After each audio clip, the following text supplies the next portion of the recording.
अब लोकसभा चुनाव सामने है 2024 से पहले, और ये बार बार कहा गया है कि बीजेपी के भीतर कोई भी पद परमानेंट नहीं है। आपको अपने आप को साबित करना पड़ेगा, बार बार आपको लोगों के बीच भी जाना पड़ेगा।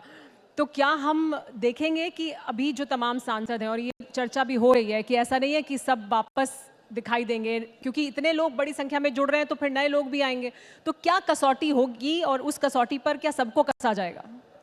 देखिए, निश्चित रूप से जैसा मैंने कहा पिछले प्रश्न के उत्तर में भी कि किस व्यक्ति की किस समय में क्या भूमिका है, ये तय करना परिवार में जो मुखिया हैं, जो पार्लियामेंट्री बोर्ड है जिसे तकनीकी तरह से हम मानते हैं, उसका विशेषाधिकार है। पार्लियामेंट्री बोर्ड तय करेगा कि किस व्यक्ति को कहाँ काम करना है।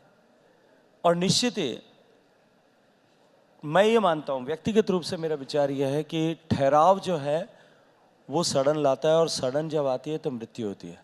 भारतीय जनता पार्टी में इसीलिए परिवर्तन की परंपरा है कि हम बदलते रहें और बदल करके चलते हुए परिष्कार करते रहें और परिष्कृत होकर के देश के जिस लक्ष्य, विकास के जिस लक्ष्य को लेकर के देश को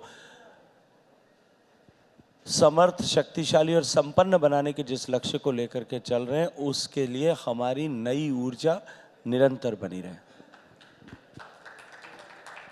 आपने कहा कि ये ज़रूरी है, क्योंकि अगर आप ठहराव आ जाता है तो फिर सड़न हो जाती है। क्या विपक्ष को आप उस तरह से देखते हैं? क्या कांग्रेस पार्टी को आप ऐसे देखते हैं कि वहाँ ठहराव है या वहाँ उस तरह का बदलाव नहीं है? क्या ये आप उस कसौटी पर कैसे देखते हैं विपक्ष को या कांग्रेस पार्टी को? मुझे लगता है मुझे टिप्पणी करने की भी आवश्यकता नहीं है। जो कुछ मैंने कहा है उस कसौटी पे आप कांग्रेस पार्टी को उठा करके देख लीजिए। जो पार्टी अपनी स्थापना के काल से लेकर के, स्थापना तो अंग्रेजों ने की थी, लेकिन लोकतंत्र के आने के बाद में, देश आज़ाद होने के बाद से लेकर के एक परिवार मात्र की पार्टी होकर के ठहर गई है, उसका हश्र क्या हुआ है आप और मैं दोनों देख रहे हैं। न तो कोई स्पष्ट लक्ष्य है, न कोई मार्ग है, न कोई रीति है, न कोई नीति है, न कोई पद्धति है। केवल और केवल एक परिवार का पोषण करने के लिए, उसके राजनीतिक हितों के संरक्षण के लिए इस ठहराव के साथ में, क्योंकि वो काम कर रहे हैं इसलिए उनकी स्थिति क्या हुई है। मैं फर्श से अर्श तक कार्यकर्ता के जाने की बात कर रहा था, वहाँ अर्श से फर्श तक वो पहुँच गए और पता नहीं कब नेपथ्य में चले जाएंगे। अब तो देश उसका इंतजार कर रहा है। कुनबा बढ़ता जा रहा है बीजेपी का, और जैसे जैसे चुनाव नज़दीक आ रहे हैं लोग शामिल होते जा रहे हैं, मतलब ये कारवां लंबा होता जा रहा है। क्या वजह है इस तरफ आने की? क्या जीत की गारंटी उन्हें इधर दिखाई दे रही है, जो गारंटी बार बार बीजेपी कह रही है कि हमारे पास है? प्रधानमंत्री नरेंद्र मोदी की गारंटी है, जीत की भी गारंटी है, तीसरे टर्म की भी गारंटी है।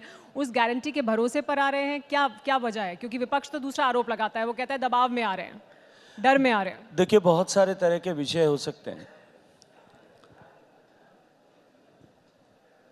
जीत की गारंटी सामने दिखाई देना कि भारतीय जनता पार्टी फिर प्रचंड बहुमत के साथ एक बार फिर सरकार में आने वाली है।